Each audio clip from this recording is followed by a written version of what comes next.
Our last practice is building consensus, and this is really about the nuts and bolts of how do we work together. Once we have the shared vision, how do we make decisions? How do we move forward? How do we do it? So since we only have a few minutes, I'm going to ask each of you to share just one quick top tip for what you think makes this part successful.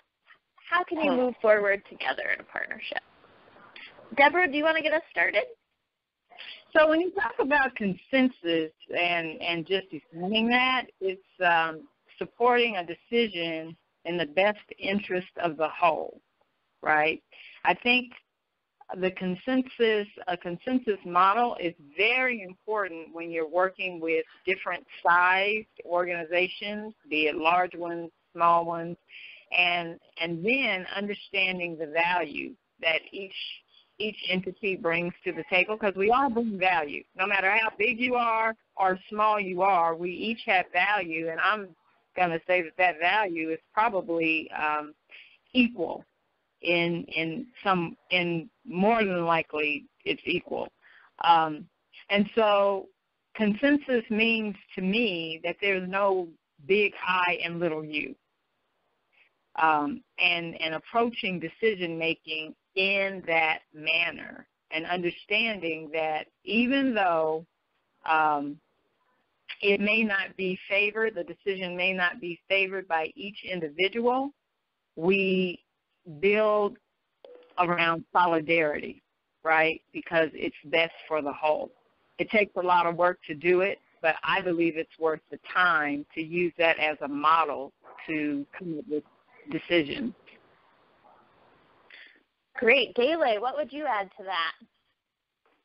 I think that, just when our bullet points here are to actively listen, decide when to compromise, to be proactively inclusive, and continuing to realign. I think that final point, continuing to realign, is a very important piece. That as you progress through a partnership, roles may change, capacities may change, goals and missions may change, and so I think that continually realigning to make sure that you're always back to that same page, whether that same page is a new page than the one you started on.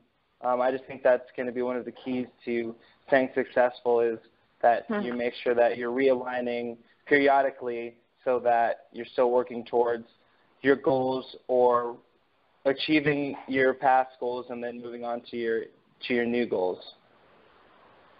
Awesome. Absolutely. Beverly, what would you add? Well, honestly, not too much. I would say that working from a consensus model is best when you're dealing with a collaborative entity, because we all have kind of different, let's say, policies and procedures internally, but when you're working in consensus, all of that can be blended together in a harmonious way. I want to divert back to that example of Live Well. All of us assembled together today work in that collaborative in some capacity, and we utilize that consensus model as our decision making way of either approving or disapproving something that's going to happen.